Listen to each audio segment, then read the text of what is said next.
Hey guys, what's up? This isn't just a random video like you've seen before. This is an extra, super spectacular learning experience that you'll never forget. But before we get into the business of learning about chemical bonds, specifically polar and nonpolar, I'm gonna teach you about the lovely ukulele.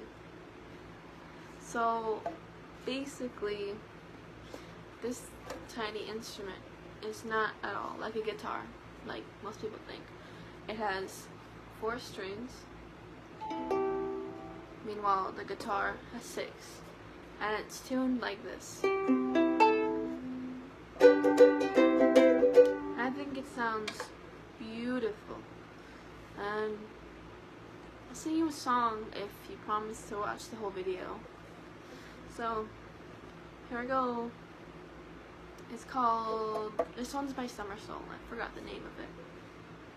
It's been a long year, far as I can see.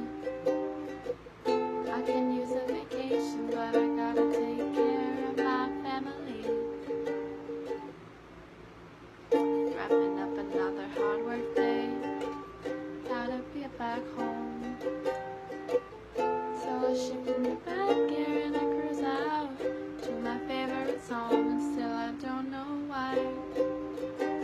I'm always putting up a fight when I'm so damn tired.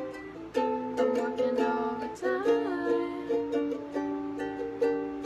If I can get it to heaven, I best be revving my CJ7. Now ain't that the life? Ain't that the life? Ain't that the life? I forgot the chords there. I'm sorry for that. So now we get into the big stuff. Okay, like you've all been dying to know, I'll finally tell you. What are chemical bonds? Chemical bonds are the attraction force that holds ions and atoms together. I'll have you know that there are three kinds. There is ionic, covalent, and metallic. These determine the structure of a compound, and its structure affects its properties like melting and boiling points and conductivity. Hi, I'm Emily, and you just heard Lily mention ionic bonds, and you may be wondering what those are. Well, let me tell you. Ionic bonds are the bonds that are formed between atoms that transfer electrons from one to the other. These occur between metals and nonmetals. When the metals give their electrons to the nonmetals, it creates 2 oppositely charged ions, shown in this diagram. The metal becomes a cation, which is a positively charged ion, represented by the plus here, and the nonmetal becomes an anion, a negatively charged ion, represented by the negative here. So the main goal of the atoms are to satisfy the octet rule. And if you don't remember what the octet rule is, it is when the atoms of an element want to fill their valence shells completely with 8 electrons.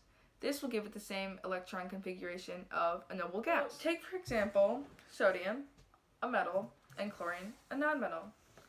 These two come together to form sodium chloride, or better known as salt. Continuing with the sodium chloride example, I will show how sodium chloride is formed through the Lewis structures. So sodium, also known as Na, has 1 electron in its Lewis structure, and chlorine has 7.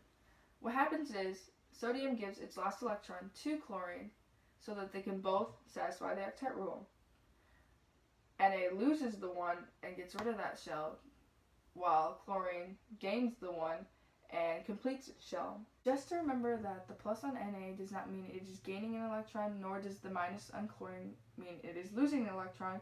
If anything, it's the opposite.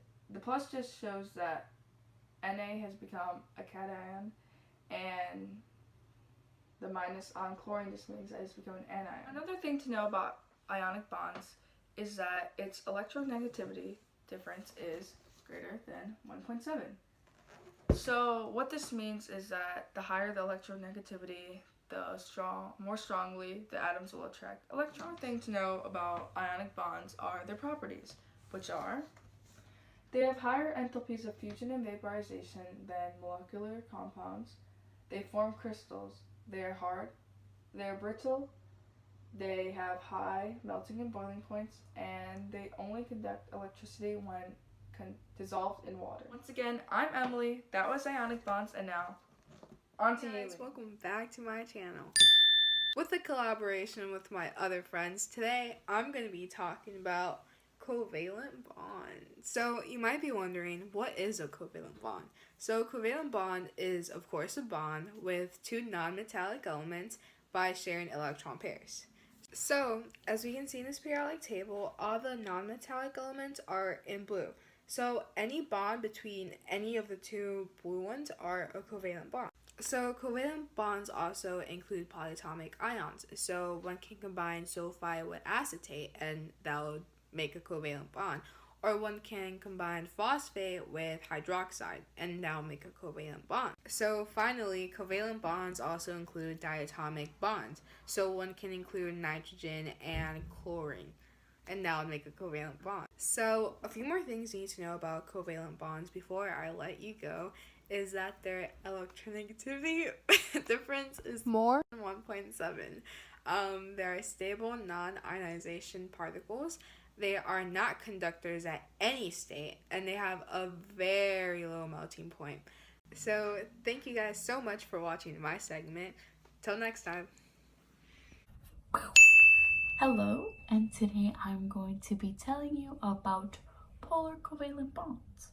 Now some of you may be wondering, what are polar covalent bonds? Well, it is the uneven sharing of electrons between two atoms.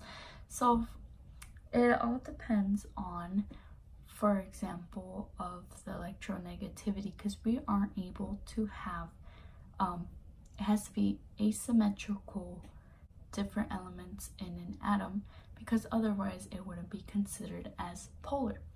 So for example, electronegativity is the ability to attract electrons. So for example, here we have a much tinier squishy thing right here, and we have this electron. This large, well, completely different. So let's say this one has a high electronegativity and this one has a low electronegativity. So this one is going to be able to attract more electrons than this one, causing uneven sharing because this one is taking up most electrons. Think of it as polar covalent. So like pole, so this one is able to pull more electrons, taking them away more time, rather than this one right here, because compared to this one, we can see who would win the fight. Now you'll be wondering, where is this in the real world? Well, as you guys may know, there has been a lot of thunderstorms lately, such as today. There's even a tornado watch. But rain is H2O, and water is in one of the examples of polar covalent bonds. And you may be wondering, what do polar covalents even do? Polar covalent bonds allow the formation of other weak bonds, such as the hydrogen bonds. So that's the significance of that. And another way to think about polar covalent bonds is think of children playing with their toys. Sometimes they equally share their toys where they're able to be more generous. Or in this case, polar covalent bonds, think of one kid who hogs all the toys while one kid, you know, like if you have your favorite toys and then you give your McDonald's Happy Meal toy to your friend. Think of it in that situation, and that is polar covalent bonds.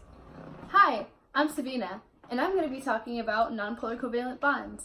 You may be wondering, well, what is a non-polar covalent bond? Well, a non-polar covalent bond is a type of bond in which two atoms share a pair of electrons. These shared electrons act like glue and keep two or more atoms together, kind of forming a molecule. You know, I'm still confused. Still, what is a non-polar covalent bond? Well, imagine this scenario. I have cookies, right? Well, I also have a friend. Hey Emily, do you want a cookie? Yeah, Alright? Here you go. Thank you. Now we're sharing cookies. And just like a friend with cookies, you can imagine the atoms like this. I'm an atom, she's an atom, and these cookies are electrons that we're sharing between us. And as I share the electrons, or the cookies, our bond gets stronger. You're still here. Was my explanation not clear enough? Oh, you need a real life example. Okay, well, let's just say that nonpolar covalent bonds make up the air that we breathe. And also, they make up peptide bonds, which is basically what bonds together amino acids, which is the basis of our DNA. Well, that was nonpolar covalent bonds.